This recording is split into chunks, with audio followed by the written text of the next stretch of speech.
Sa araw nga na ito ay graduation day ng aking panganay. Big shoutout sa aming lola nanay na bagaman hindi makapunta sa mismong oras ng event, pero pumunta pa din sa araw ng graduation ng kanyang mahal na apo.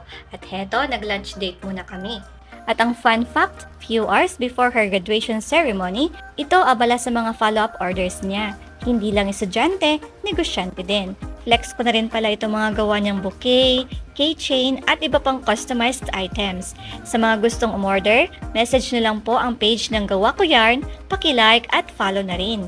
Fast forward, andito na nga kami sa graduation rites ni ate. Ito talaga ang challenge kapag may kasama kang toddler sa isang mahabang program. Ayaw pumirme sa upuan lalo at napakainit din talaga ng panahon. Sa wakas, tinawag ng section nila ate. Kaya pumila na kami at sumama din si Bunso. Iniisip ko talaga dyan kung paano ko makukumbinsi na maiwan lang siya sa baba with kuya.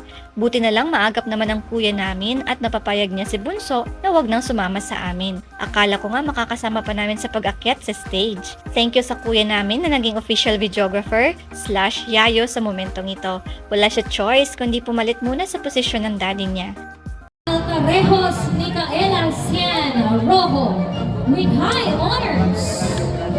Dahil absent si daddy, sa videong ito na lang nga niya makikita ang ganap sa graduation ng yunikaihan niya.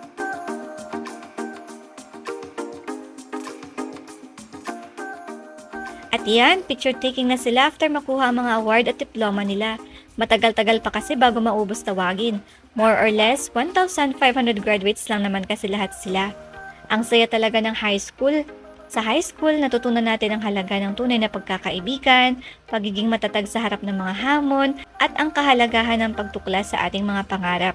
Hindi lamang ito nagbigay sa atin ng kaalaman sa akademiko, kundi pati na rin sa mga mahahalagang aspeto ng buhay.